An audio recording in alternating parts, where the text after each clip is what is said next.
Sejam bem-vindos ao podcast Separando as Contas, o lugar onde você vai encontrar informações preciosas para te ajudar a separar suas contas pessoais das contas da sua empresa.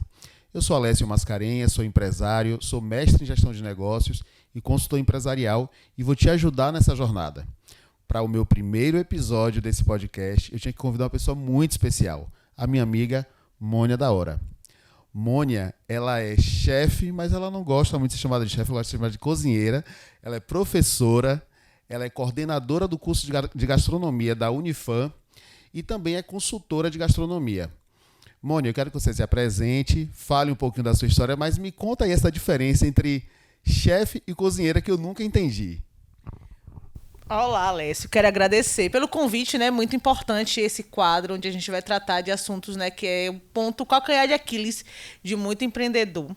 Mas eu vou começar me apresentando, né? Como você falou, sou Mônia da Hora, sou cozinheira, com muito orgulho. E qual é a diferença entre ser cozinheira e ser chefe de cozinha, né? Para ser o chefe de cozinha, isso também é uma dúvida muito dos acadêmicos. Quando chega na universidade, eles acham que vão sair chefe de cozinha, e não é bem assim. Para você se tornar um chefe de cozinha, você precisa gerenciar uma cozinha. Você precisa estar lá, né, chefiando todas as nuances de uma cozinha. E quando você, no meu caso, que eu sou um profissional do segmento gastronômico, mas não necessariamente eu tenho uma cozinha minha, onde eu atuo chefiando as dos outros por aí, mas minha própria eu não tenho, eu atuo como docente. Então, eu me classifico, né, como cozinheira. Por quê? Porque é de raiz, porque eu acho que tem a ver com a minha personalidade, porque é o que eu queria ser desde quando eu era criança. E tudo que a gente vai galgando e vai buscando, vai colocando a gente em outro start da profissão. Então, hoje eu sou formada em gastronomia, sou especialista em gestão de negócios, tenho MBA em gastronomia, atuo na área da docência, atuo como professora de algumas disciplinas, como técnicas e habilidades básicas, processamento de alimentos de matéria-prima de origem animal e vegetal dentro da faculdade, como coordenadora. Estou com esse desafio aí esse ano, 2003 chegando, mas eu sempre me classifico como cozinheira por conta disso, né? Por conta dessa particularidade que é um todo diferencial, porque não necessariamente para você ser um chefe de cozinha você precisa ter alguma graduação, mas, né, você precisa atuar de fato gerenciando. Agora, para você gerenciar uma cozinha, você precisa estar em todos os processos, em todas as etapas e saber, né, desde a hora que você abre até a hora que você fecha, tudo o que acontece ali naquela gestão, né, de funcionário, de matéria-prima, de condução de cardápio, ficha técnica. Então, eu sempre digo, eu não tenho uma cozinha própria para poder dizer que é minha e que eu chefio. Eu chefio a cozinha de A, a cozinha de B, a cozinha de C, nas implantações, na consultoria. Então, esse é meu trabalho. Eu sei que tem uma jornada até esse momento que você está, né? Então, assim, como foi que começou lá do início, lá na origem? Quem era, como foi que surgiu essa coisa da cozinha na vida de Mônia até esse momento, né? De lá da introdução até agora. Como foi essa jornada?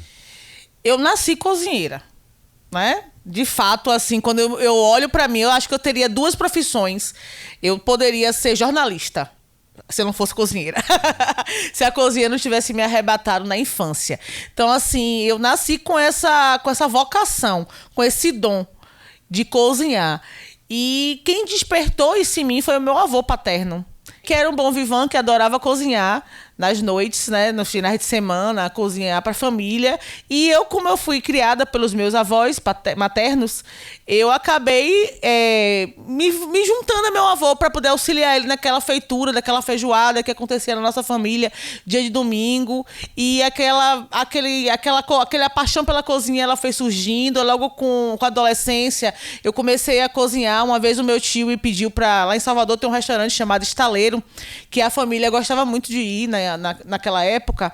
E até hoje esse restaurante é super famoso. Inclusive, ele é o que faz os pirões, né? Que é conhecido aqui em vários restaurantes que já tem. Ele é a grande referência.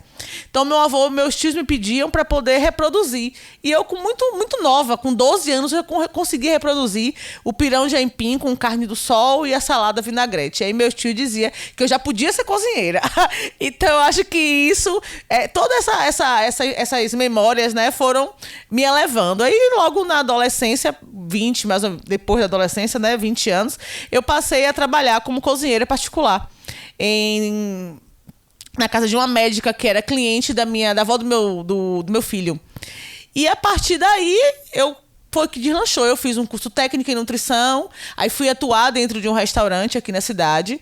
Atuei durante 5 anos. Dentro desse restaurante eu comecei a estudar gastronomia. Aí daí entrou a parte da docência, que foi ser professora do Senac, e de lá para cá, graças a Deus, tem muita história para contar, muita panela.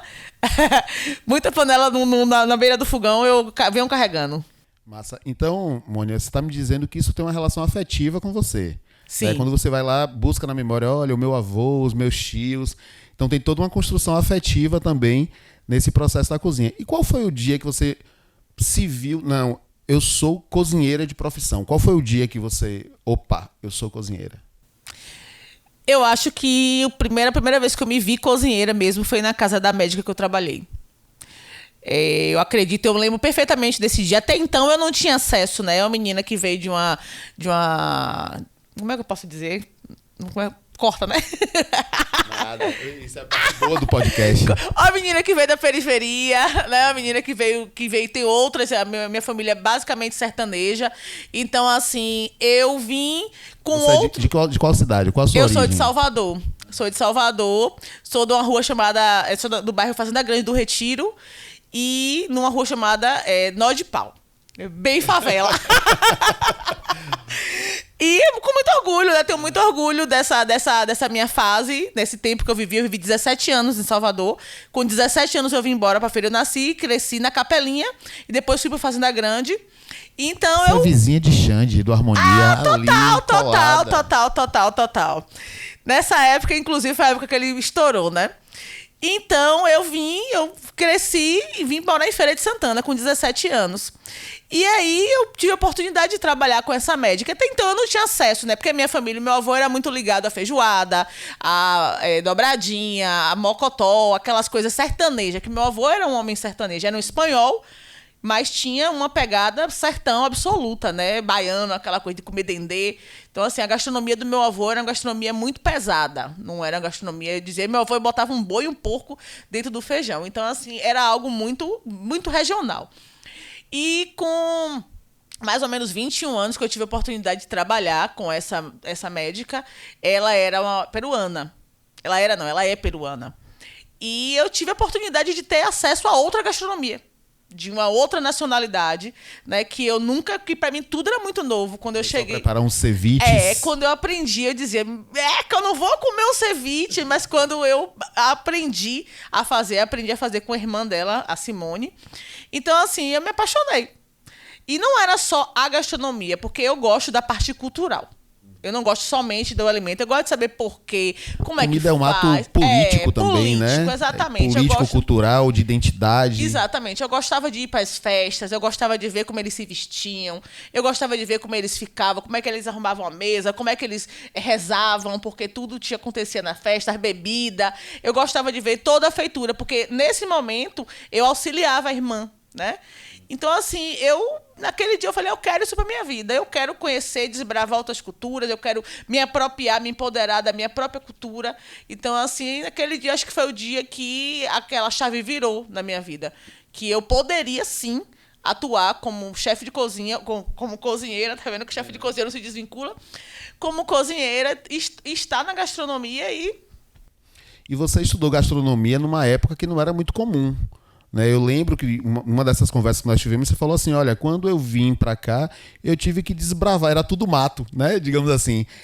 A moçada hoje que estuda com você já encontra o caminho aberto, digamos assim. A moçada hoje tá com faca e queijo na mão. Faca e queijo na mão, queijo brie na mão. Né? Mas quando você começou na gastronomia, isso era muito novo pra nossa cultura aqui. Como é que foi se posicionar profissionalmente nesse momento que você era uma graduada em gastronomia? Alessio, a primeira vez que eu ouvi a palavra gastrônoma, né, que é a pessoa que se forma em gastronomia, ela tem que ser titulada como gastrônoma ou gastrólogo.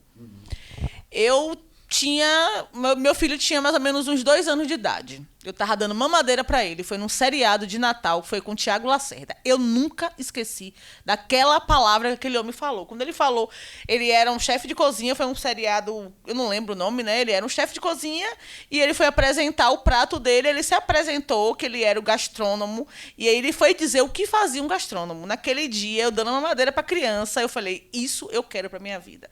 E depois desse dia, eu nunca mais parei de lutar por isso. Então, assim, durante anos não se existia a graduação de gastronomia na Bahia. No Brasil, se existia em São Paulo. Né? Eu não tinha a menor possibilidade de ir fazer uma faculdade em São Paulo com um filho pequeno. Então, comecei a desbravar, até quando começou a chegar em Salvador. Que aí foi quando eu tive a oportunidade de fazer. Então, assim, foi muito difícil. Porque eu fiquei aí, vamos se dizer que Lucas, nessa época, tinha 2 anos. Hoje o Lucas tem 18. Tá com 18. Um homão feito. Nessa fase eu comecei a fazer faculdade e o Lucas tinha 8. Então eu fiquei aí muitos anos na vontade, lançando pro universo, trabalhando, né? Pra poder chegar até o dia que começou a chegar. E graças a Deus hoje tem se estabelecido muito no mercado. Hoje em dia, né? As pessoas estão fazendo o movimento de buscarem cada vez mais estudar. E isso é muito importante para o desenvolvimento da nossa gastronomia brasileira. Isso que você estava dizendo é muito importante. Eu fiz essa introdução assim, para a gente entender até esse ponto que você está. Para primeira coisa, cravar aqui um primeiro ponto. Gastronomia enquanto profissão. Gastronomia como uma iniciativa para você empreender. A cozinha como algo para você realizar sonhos, como você disse, né? Ali eu comecei a imaginar, lancei para o universo e aconteceu. Então, o que você faz, inclusive, com amor, né? O que você faz, inclusive, inicialmente, informalmente, em família, isso pode se transformar numa profissão e pode se tornar um negócio. Eu queria agora tratar desse momento do negócio, que eu sei que hoje gastronomia para você é negócio. É emprego e é empreendimento. Na verdade, porque você tem a relação com a faculdade, que você é professora, você é coordenadora, mas também é empreendedora com as consultorias, quando você é contratada para fazer um evento. Então, como é que você divide hoje esse tempo, né? Ora eu sou empregada, né? Ora eu sou empreendedora. Como é que você administra isso?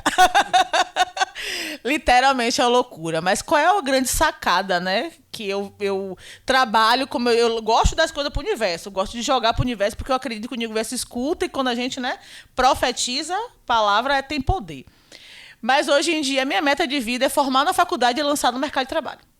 Eu quero que os meninos saiam da faculdade e o cliente já tenha aquele aluno ali para poder pegar para ele, para poder colocar no mercado de trabalho aquele aluno apto. Porque isso vai estreitar laços, né? Vai fazer com que as pessoas se qualifiquem, vai fazer com que as pessoas queiram buscar mais oportunidades dentro da faculdade, vai fazer com que a faculdade coloque alunos... Valoriza a profissão. Valoriza a profissão, exatamente. E vai fazer com que quem está dentro da área, né, que acabou se acomodando, tá chegando uma turma nova... E eu vou tentar também. Então, isso vai fazer o quê? Vai fazer um ciclo, né? Um movimento. Movimenta todo o ecossistema. Movimento todo o ecossistema. E quando eu olho, Mônia, nos últimos 5 anos, como o mercado gastronômico de feira mudou... Total. Eu não me lembro de ter restaurante com cardápio assinado. Lá nos idos de 90, 2000, até 2010, 2015. Só que agora você tem inúmeros restaurantes super conceituados, com chefes renomados... E que as pessoas, inclusive, compartilham por status, né? Porque é bacana estar naquele restaurante assinado pelo chefe fulano de tal. Então, isso é bacana também para o setor. Com certeza. É uma valorização que a gastronomia precisa.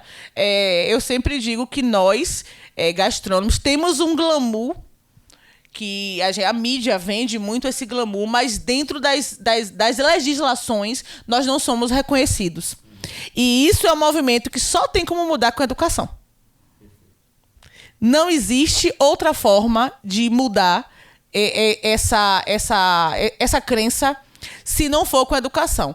Então, assim, logicamente que um profissional prático que está ali, né, no mercado, que atua há muitos anos, ele precisa trazer isso em pauta. Porque isso é importante, a gente ter um conselho, a gente ter um sindicato. Nós não temos. Nós vivemos no sindicato de A, no sindicato de B, nas associações, mas um sindicato para o profissional cozinheiro não existe. Você está, às vezes, na associação de bares e restaurantes, mas não tem ninguém que represente a pessoa que está por trás daqueles pratos. Exatamente. Por trás daqueles drinks, e por trás de conhecer. Representa só o CNPJ, só o mas CNPJ. não representa o profissional. Exatamente. Exatamente. E isso é uma movimentação que tem que ser... É porque eu acho que ainda precisa mudar a cultura. Isso é um problema cultural, por toda a forma que a gastronomia se estabeleceu no nosso país. Desde o momento da escravidão até os dias de hoje. E eu te digo, Mônica, quanto mais esse mercado se abre e fica confortável para os profissionais de gastronomia, menos interesse em lutar por isso as pessoas têm, porque está confortável. Exatamente. Sabe? Eu acho que o movimento de representatividade, e você sabe que eu sou especialista em cooperativismo e associativismo, ele vem só na necessidade. Quando está todo mundo bem, as pessoas meio que se descuidam da sua representatividade. Exatamente. Da sua representação. Mônica, você falou uma coisa interessante aí que eu acho que introduz a nossa pauta, né? Que é assim, você falou, eu quero formar o povo para o mercado.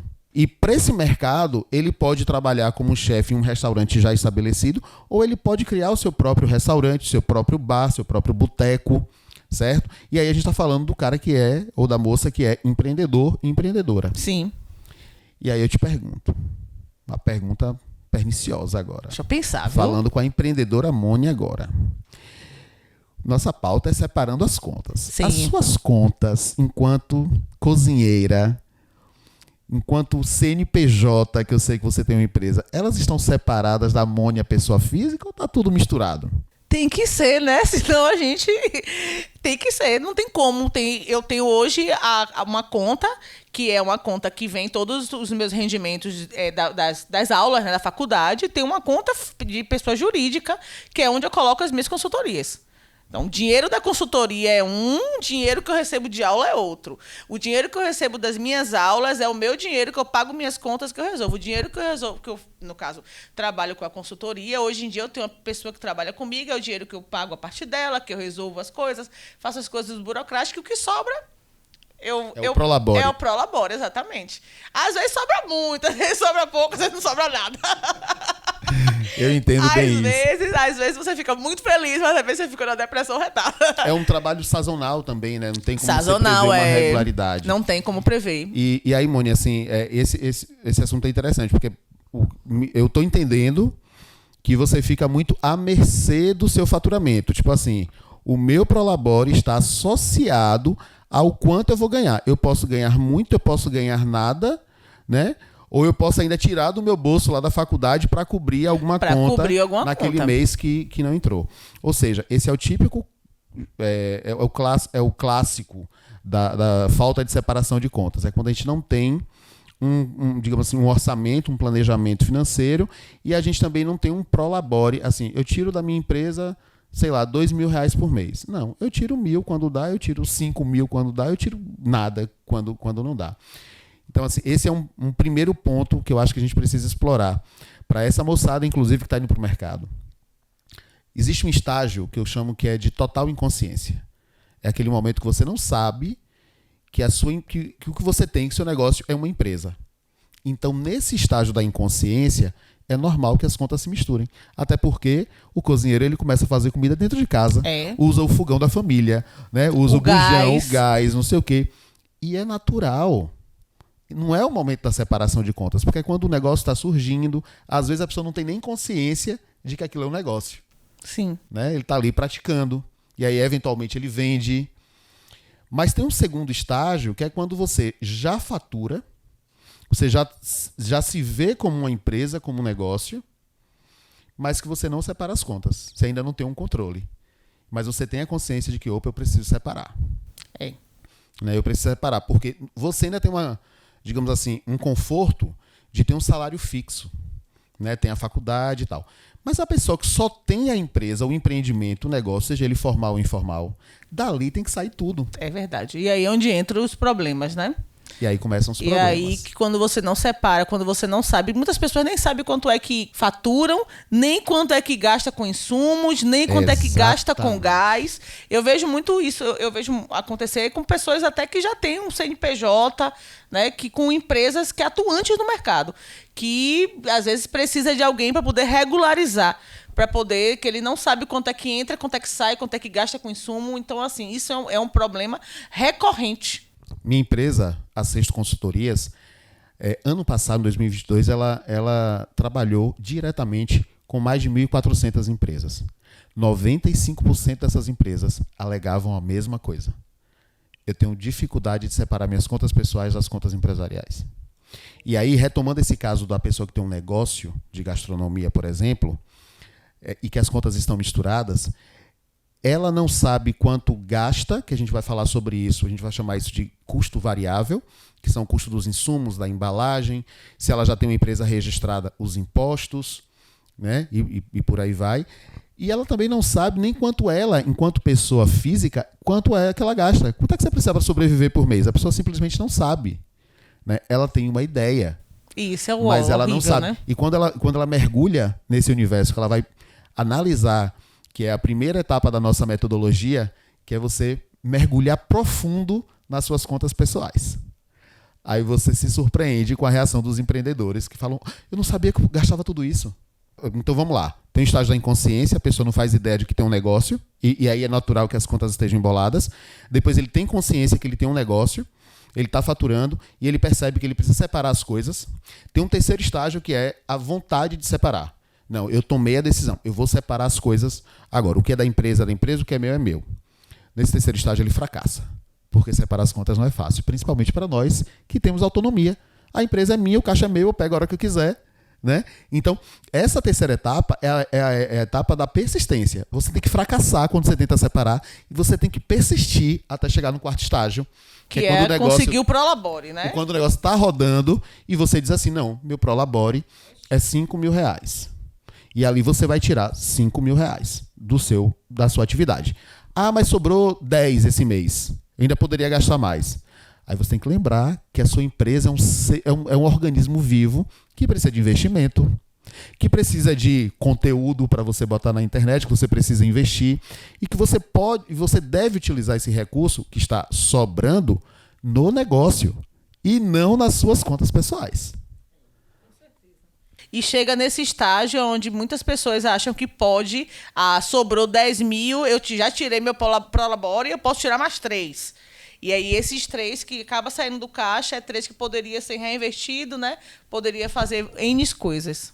Imagina, Mônia, a pessoa que trabalha com buffets em casas particulares, é lá um dos seus ex-alunos, e aí chega dezembro, ele ganha um monte de dinheiro, porque tem um monte de evento, confraternizações, ceias de Natal, etc. Ele ganha um monte de dinheiro, aí ele torra tudo, porque o dinheiro é dele, a empresa é dele, ele pode fazer o que ele quiser. Aí vem janeiro e fevereiro, tá todo mundo na praia, que ele não tem mercado, porque ele tem uma atuação, às vezes, só ali do local na cidade, e ele tá sem dinheiro.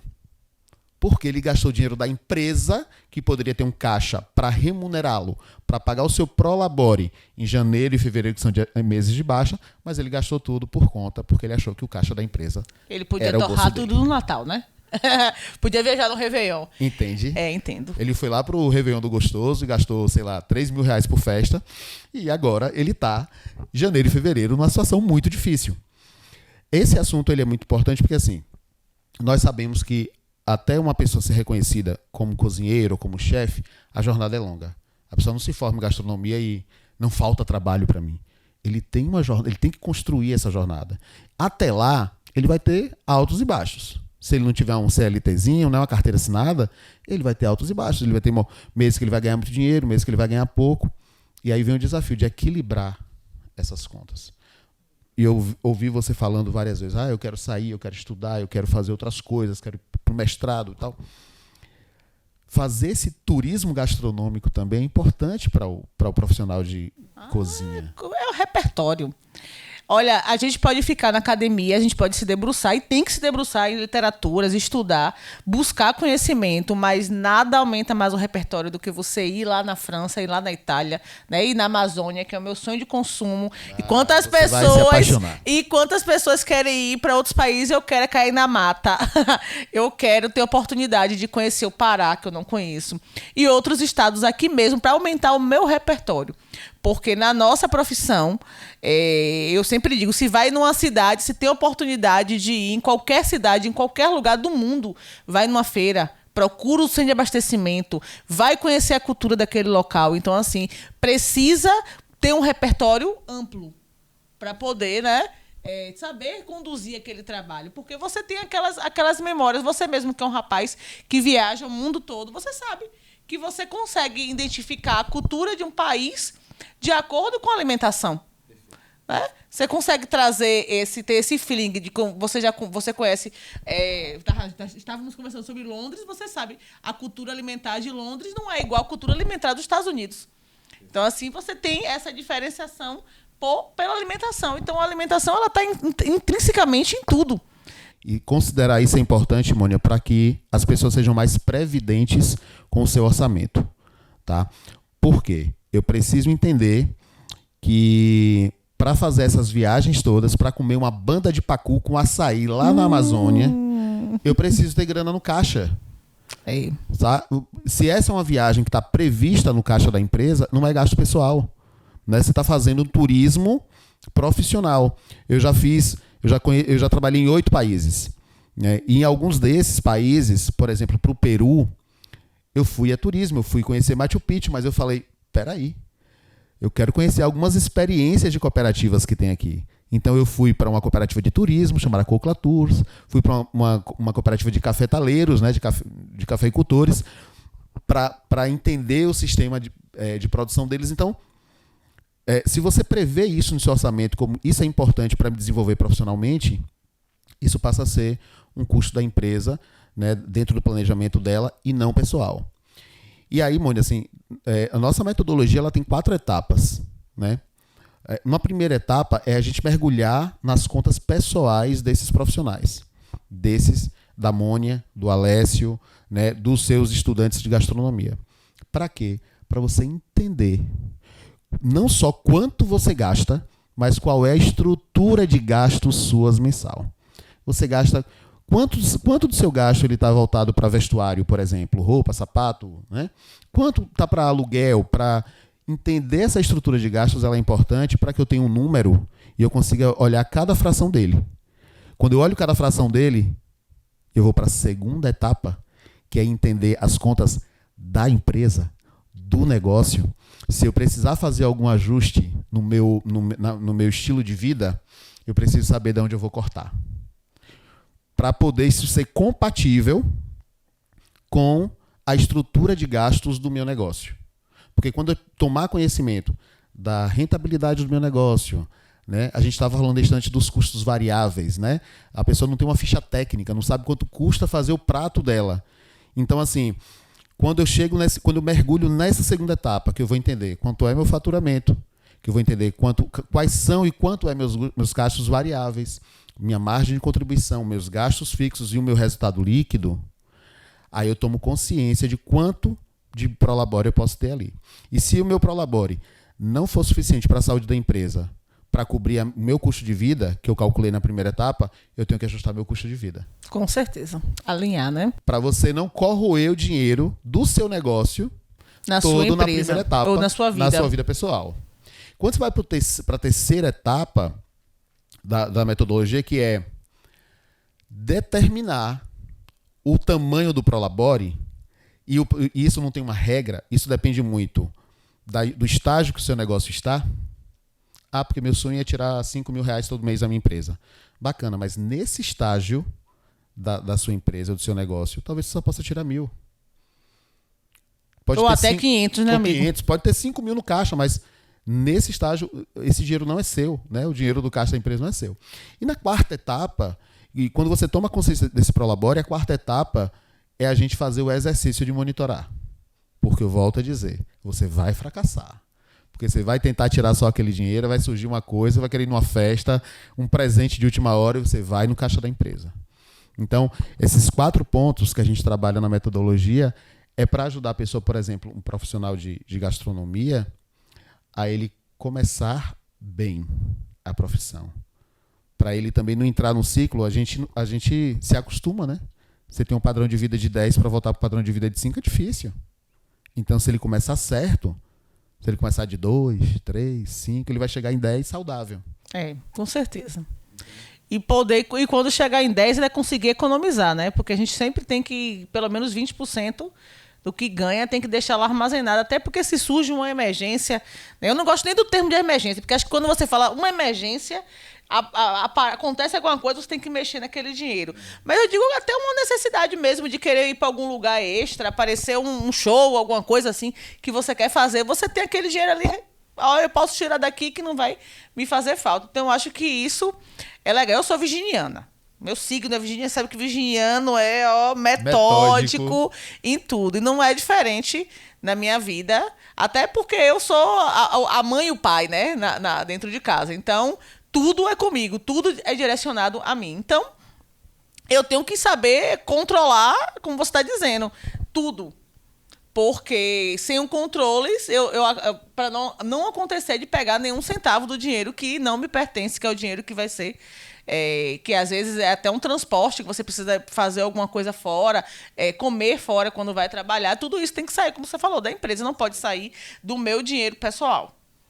E aí, Mônica, eu quero entrar na seara do empreendedor de gastronomia, né? Bacana se a pessoa sair, tiver um restaurante que o acolha, não precisa de um chefe, precisa de um gastrônomo e beleza, quero te contratar. Mas eu acredito que lá no fundo todo mundo tem uma veiazinha assim de dizer, eu quero ter o meu próprio negócio, né? Eu quero ter o meu próprio negócio. E eu fico imaginando, ter o próprio negócio hoje na área de gastronomia é muito caro. Ou eu estou enganado? Não, muito caro. Até quando você vai fazer o pequeno, né, o simples, você gasta uma grana. Então, assim, quando você resolve empreender em gastronomia, a gente precisa ter o dinheiro da... Hoje em dia, ninguém vai comer um espetinho se não for num lugar bacana. Imagine, qualquer coisa que você quer sair, você tem que ter um ambiente instagramável, quer um atendimento, quer uma apresentação legal, seja mais simples, né, da área gastronômica. Então, assim, você precisa ter aquele dinheiro, investimento para você investir na sua infraestrutura, para você investir no teu negócio, né, ter um dinheiro no caixa para fazer o fluxo, pelo menos durante 6 meses. Perfeito. 6 meses, sem você... para aquele negócio rodar, porque nada lhe garante que no primeiro mês você vai tirar o dinheiro de pagar suas contas, né? Perfeito. De pagar água, luz, internet, cartão, funcionário. Então, assim, você pelo menos, no mínimo, 6 meses para cobrir as contas do negócio. Então, isso é um valor alto. Porque, por menor que seja o negócio ele tem que ser... As contas fixas, elas têm que ser pagas, né? Então, isso é aquela coisa, é o desafio do empreendedor. Esses 6 meses que você fala, ontem eu estava vendo um vídeo da Caroline e ela falava sobre o Open Door, né? Assim, é uma grana que você guarda para, se você não tiver fluxo nenhum, a empresa consegue se manter aberta. E isso é muito importante, Mônica, que você está falando, e é importante levar essa consciência para dentro da academia, porque eu já vi muitos negócios quebrarem por falta de capital de giro. Ou seja, a pessoa tem uma grana relativamente boa, eu tenho R$500 mil para investir. Vou investir tudo. Aí a pessoa começa a fazer um negócio, ele fez um projetinho ali que disse que vai gastar 200. Aí ele toma gosto do negócio, aí vai surgindo mais coisa, ele vai botando. No final, ele gastou os 500. A porta está aberta e ele não tem capital de giro para botar para rodar. Né? Então, imagine, e eu não conheço, não é 1 ou 2 casos, são muitos casos como esse. Eu também, porque amigo. Todo o capital está imobilizado no equipamento, no fogão, na geladeira, no prédio, e o capital de giro para pagar os cozinheiros, pagar os garçons, para pagar a caixa de Heineken que você comprou com todo mundo, né? E você não tem.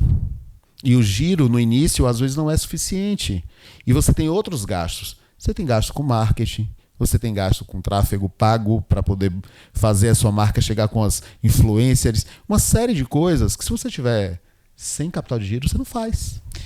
Principalmente, eu já vi muito negócio, eu já vi alguns negócios aqui na cidade, fora também, que o empreendedor, ele investiu e ele foi investindo errado, foi arquiteto que fez coisa errada, foi outros profissionais que fizeram coisas que não funcionou dentro do negócio, ele tem que reestruturar esse negócio. Resumindo, ele acabou gastando mais de R$1 milhão e ficou sem capital de giro. E é inadmissível porque você, como a gente estava falando mais cedo, né, na nossa conversa, começa um pouco, quer investir, quer botar um negócio, começa pequenininho, vai fazer aquilo rodar. Na proporção que aquilo for crescendo, você vai injetando mais dinheiro, vai fazendo aquilo acontecer com a forma mais equilibrada. Porque o negócio precisa ter saúde. Porque senão quem fica doente é a gente. Pra gente ter paz. E aí, viu, Mônica, eu acho que tem um termo, vou falar aqui diretamente para você que é estudante de gastronomia. Tem um termo que a gente utiliza na criação de novos negócios que é o chamado de effectuation. E o effectuation se encaixa tão perfeitamente para a gastronomia.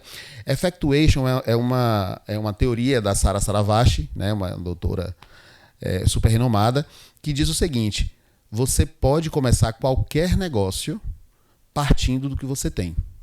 Os 3 pilares são o que você gosta, o que você sabe e quem você conhece. Com esses 3 pilares, você monta qualquer negócio. Se você é um profissional de gastronomia, bora falar aqui de um amigo nosso, Bilas Pizza. Perfeito. Nosso amigo Flávio. Flávio começou, né, a Bilas Pizzas hoje é um restaurante, uma pizzaria maravilhosa aqui na Maria Quitéria, mas Flávio começou vendendo pizza de fermentação natural dentro de casa. Ele começou no fogão dele, na varanda dele, né? E o negócio foi tomando corpo, ele foi tomando reconhecimento, ele foi tomando gosto. Então, quando ele resolveu abrir a estrutura física, ele já estava com a clientela formada, né? Então, isso é effectuation. Com o network já consolidado, né? O network consolidado, né? As pessoas já conheciam o seu trabalho e hoje, como empreendedor de gastronomia, ele tem um restaurante, ele tem uns eventos.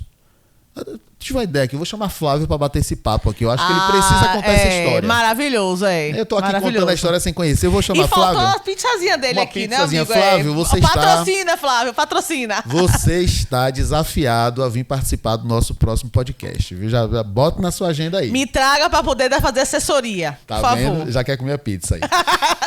Mônica, mas massa, assim, é bom entender, ver que você, que está lá dentro da academia, está coordenando o curso de gastronomia, você tem essa consciência da importância do lado financeiro. Por quê? Uma coisa que eu percebo, e também fui professor universitário, é que muitos cursos, eles prezam pela parte técnica, e tem que prezar mesmo, mas eles negligenciam na parte empreendedora, né? Você forma um excelente cirurgião dentista, mas ele não tem muita ideia dos fundamentos de administrar a sua própria clínica. É assim com o advogado, é assim com...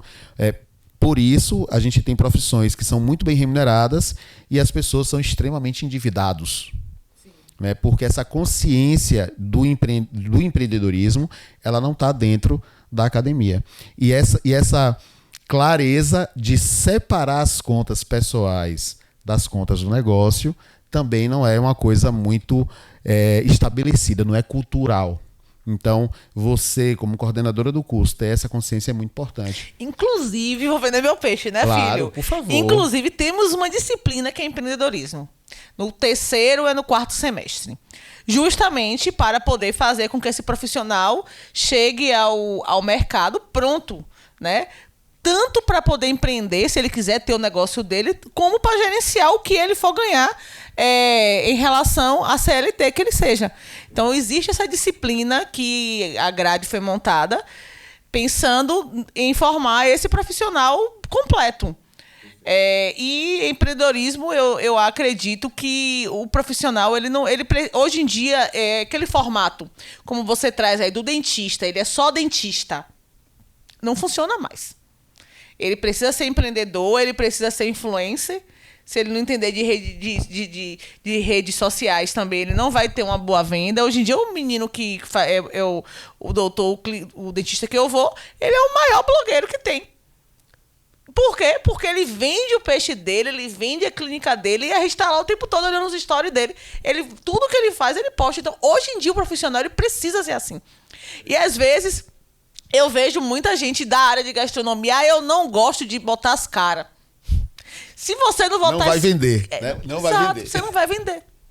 Não importa se você é gastrônomo, se você é administrador, se você é dentista, se você é médico. Não, hoje em dia você tem que meter as caras. Né? A não ser que você seja um servidor público que ganhe muito dinheiro, você não precisa, pode viver no anonimato, tem lá seu dinheiro. Mas pra gente que é empreendedor, a gente precisa... no dia que tá triste, é como na força do ódio, mas tem que botar as caras, porque senão não funciona, né, amigo? Eu vou misturar um pouco as coisas aqui, mas é porque eu tenho uma paixão muito grande, que é o cooperativismo, você sabe disso. Sim. E aí você está falando, né, da disciplina de empreendedorismo, e sempre que eu penso em empreendedorismo, eu penso nesse lado aqui que a gente está fazendo agora, que é discutir os micro e pequenos negócios, né, e daí veio o assunto da separação das contas. E o outro é o cooperativismo. Eu fico aqui imaginando, e por que não uma cooperativa gastronômica? Né? Meu sonho. Onde as pessoas... Eu sei que é muito difícil sozinho abrir um restaurante, mas se eu junto 20 formandos e crio um restaurante, crio um buffet, crio um serviço de gastronomia... Aí não seria poderia ser um restaurante escola. Você pode ter uma cooperativa em regime de... um restaurante em regime de cooperativa e as pessoas atuarem ali. E com plus... Como você, num regime cooperativo, você tem uma governança cooperativa, né, uma governança corporativa, como chamam nas grandes empresas, muito bem estabelecido, é muito mais fácil você separar as suas contas pessoais das empresariais. Porque dentro da estrutura da cooperativa você sabe exatamente quanto você vai tirar de remuneração. Né? Então, é uma alternativa também. Eu estou falando isso porque assim, eu conheço vários modelos e que funcionam, né? E que talvez seja uma alternativa. Quem sabe a gente não faz um debate como esse lá dentro da Unifam? Vamos provocar o pessoal lá. Pode, com certeza. Eu acho que tudo é válido, né? O pessoal precisa de pessoas assim como a gente para poder conduzir, para poder guiar, para poder mostrar o que o mercado tem. Em um mercado que, como você trouxe, há 10 anos atrás não se falava em gastronomia, né? Há 10 anos atrás, gastronomia era algo que a gente só via em revista, em filme, em televisão. Hoje em dia, a gente está podendo ver na nossa cidade 1, 2, 3 faculdades investindo nisso, né? Se Deus permitir, daqui para até o meio do mês que vem, tá saindo as pós-graduação. Inclusive, quero te convidar aqui ao vivo para ser um dos professores. Opa, porque é de gestão de negócios gastronômicos. Então, assim, é um MBA que eu estou trabalhando em cima dele, né? Estou montando toda a grade para poder trazer, porque é importante que esse profissional ele possa escolher. Eu quero trabalhar com confeitaria e panificação, eu tenho esse local aqui, né, que eu vou atuar. Eu quero trabalhar em cozinha brasileira, eu vou me direcionar aqui para essa pós, para me especializar. Para não precisar ir para fora de Feira de Santana, né, ter esse translado, fica na cidade, traz profissionais como você, que pode estar dentro da academia atuando, né, como um dos MBAs aí, um dos professores do curso de MBA de gestão gastronômica, que é importante, né, para desenvolver. Bacana. E assim, eu acredito muito nessa criação de consciência. Só se muda cultura com consciência. Com educação. Quando você sai do automático e aí você toma consciência de que tem algo que você precisa mudar. Aí você vai atrás, aí você busca, você se educa, você busca informação, né, e isso é fundamental. Então é isso. Com relação à profissão do gastrônomo, só mais um detalhe, né? Antes, e eu lembro da minha infância, eu vendo os grandes chefes renomados na capa da Caras, né? Eram celebridades. Hoje, com o fortalecimento das redes sociais, e qualquer pessoa fazendo um bom trabalho, tendo boa disposição, persistência para fazer isso, ela pode se destacar. Sim. Né? Eu sigo inúmeras pessoas da área de gastronomia que seriam, em outros tempos, anônimos totais, mas que hoje têm seus milhares, centenas de milhares, né, e milhões de seguidores e que são verdadeiras autoridades naquilo que fazem, às vezes na cozinha de casa. Né? Eu volto a dizer, o effectuation está aí também. Você pode ser essa celebridade da cozinha de sua casa. Né? E é isso. E com esse arcabouço todo, uma informação de qualidade na faculdade, na universidade, a universidade preocupada com a área de negócios e o profissional consciente de que ele precisa preservar o negócio dele, a empresa dele, e para isso ele vai separar as contas, o que é o meu pessoal e o que é, até para que ele possa construir de repente o restaurante dos sonhos no futuro, né? Separar essas contas para poder, né, ter esse fundo de reserva, ter esse investimento para construir o seu negócio mais sólido no futuro. Eu acho que a gente consegue formar bons profissionais de gastronomia.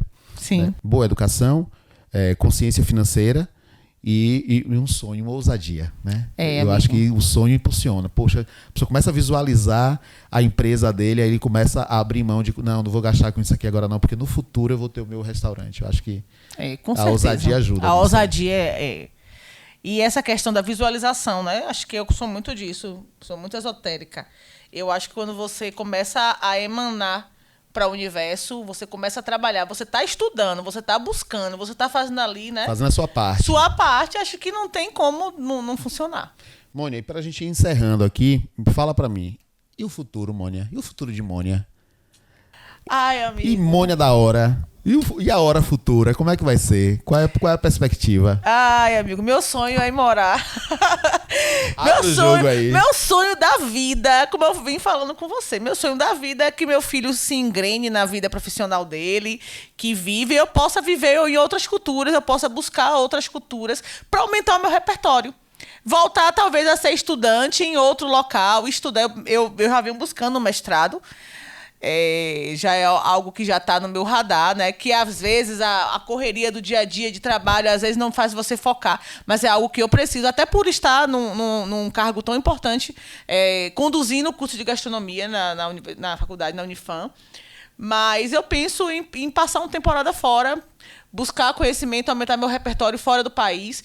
E quando eu falo nisso, eu quero cozinhar, eu quero ter oportunidade de ficar, que eu não pude fazer quando eu me formei, que eu tinha filho pequeno, que tinha, né, toda aquela carga de trabalhar, estudar e cuidar de casa, filho. Na época eu era casada. Então, hoje em dia, eu tenho eu acho que eu tô igual um passarinho. Eu falo com meu filho direto, ó, não ache que é você que vai sair de casa.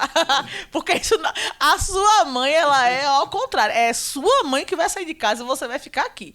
Então, assim, é o que eu quero na minha vida. Eu quero ter oportunidade de ter experiência de cozinhar em outros lugares, conhecer outras culturas, né? Falar inglês. É um grande sonho que eu tenho na vida, de infância, de falar inglês, de chegar. Eu acho que isso é muito importante para poder desenvolver o meu conecta, trabalho. Né? Exatamente.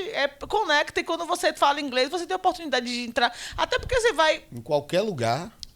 Vou para Portugal, a língua não existe isso. Dentro das cozinhas tem gente de todas as nacionalidades. Perfeito. E todo mundo fala inglês. E a língua universal é o inglês. E todo mundo fala inglês, então, assim, é importante. Então, são coisas, né, que eu venho buscando, que eu acho que eu ainda estou com gás, que é o mestrado, que é falar inglês, porque E quando tudo isso acontecer, amigo, eu quero comprar um terreno na praia e montar um restaurante sazonal, daquele que você chega e vai comer o que tiver. Restaurante pop-up. Vai comer o que tiver na beira da praia, na beira da praia, peixe de todos os jeitos, com alta gastronomia. Mas eu acho que isso é pra velhice, né? Que eu também não aguento ficar parada há muito tempo. Mas, enfim, eu acho que esse vai ser, pelo menos é o que eu almejo pra mim, né? Eu espero que Deus e o universo me ajude a realizar. Para a galera de gastronomia, estudantes ou não aí do curso que Mônia coordena, eu acho que ficaram alguns insights aqui, Mônia, que eu queria frisar. Né? Assim, primeiro, a gastronomia como missão, porque é isso que me parece. Não me parece que é uma profissão para você, eu acho que é mesmo os propósitos, né? Eu acho que é uma paixão que a gente vê aqui você falando disso. Então, isso para mim ficou muito forte. Uma segunda coisa que para mim é muito forte é essa ousadia, né? Assim, você foi lá galgando várias etapas e tá usando de novo, né? Eu quero falar inglês, eu quero fazer um mestrado, eu quero morar fora. Eu acho que isso é bacana. Um terceiro ponto que para mim é muito claro, a gente já falou aqui várias vezes, né? As pessoas podem começar com o que tem. Podem fazer effectuation na real, velho. Começa na cozinha de casa que dá certo. Se você tiver um bom resultado, se você tiver um bom produto, uma boa dedicação, você consegue. O quarto ponto seriam as redes sociais, que é esse multiplicador, que qualquer pessoa pode ser celebridade agora, desde que faça bem feito. E o quinto, que eu acho que é essa mensagem que o nosso podcast traz, que é de respeitar a instituição negócio. Respeitar a instituição empresa. Separar as contas. Não achar que quando entra muita grana você está rico. Né? A empresa, o negócio precisa de investimento. Para a Mônia sair e estudar fora, talvez ela precise de grana.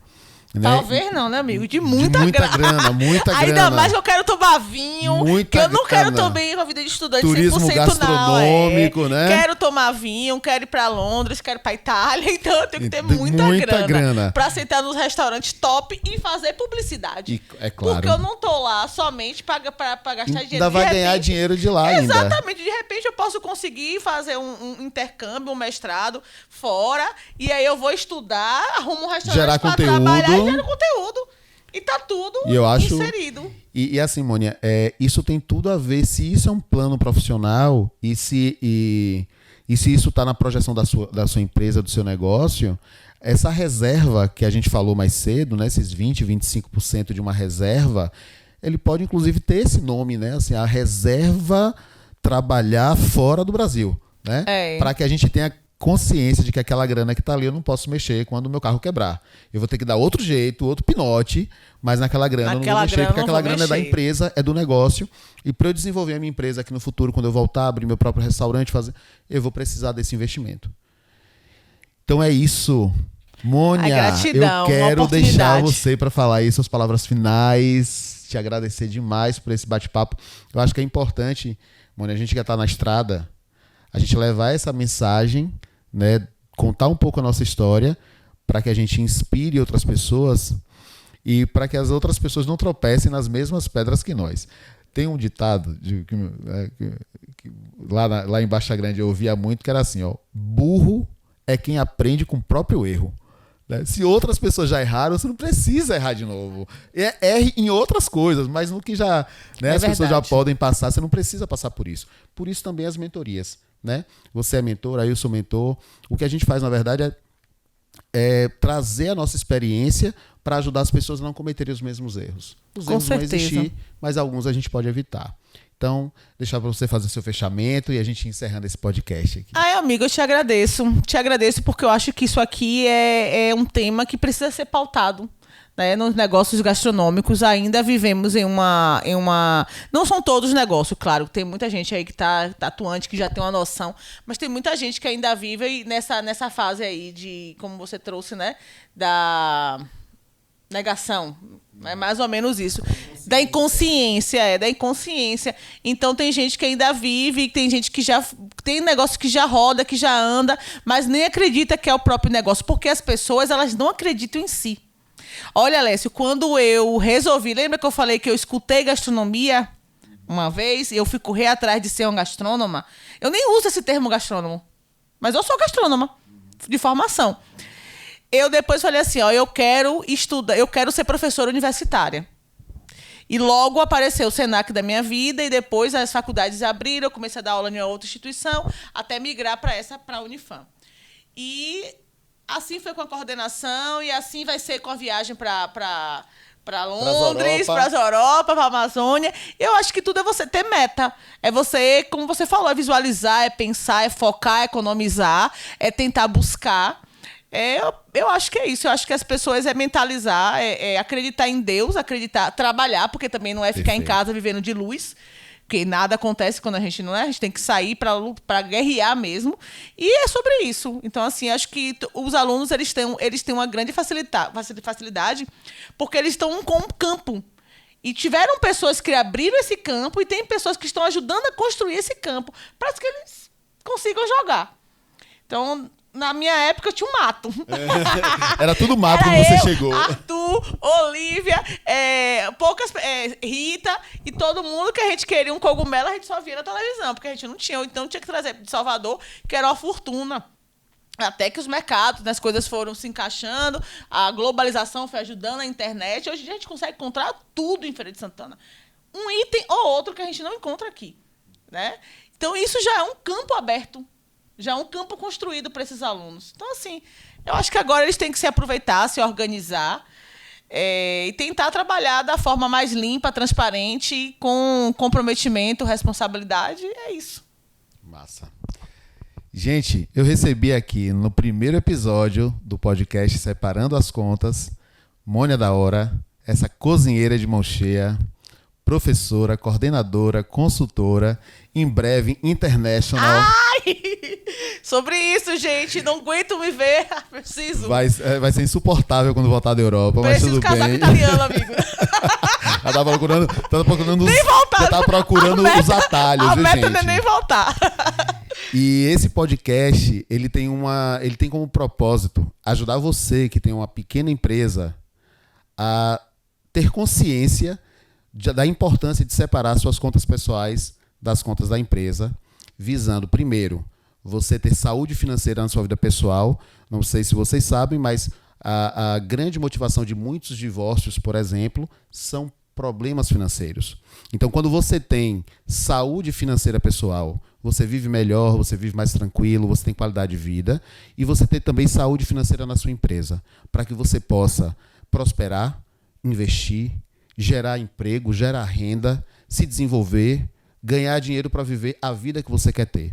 É muito fácil quando você já tem um grande negócio e você consegue tirar grandes somas ali com regularidade. O grande desafio é você chegar no grande negócio. E o Separando as Contas é para te levar nesse caminho. Tirar você desse lugar de micro, pequeno empreendedor e te levar com segurança para o seu grande negócio, para o seu grande sonho. E você não vai conseguir fazer isso se você achar que o caixa da empresa é o seu bolso e começar a tirar dinheiro de lá, desfalcar o negócio, que é o teu gerador de renda, para poder realizar, às vezes, um desejo imediatista. Então, acompanhe a gente nessa série de podcasts. Vou trazer mais gente bacana aqui como Mônia para a gente falar de várias áreas profissionais da economia para ajudar você a separar definitivamente as suas contas pessoais das contas da sua empresa. Muito obrigado.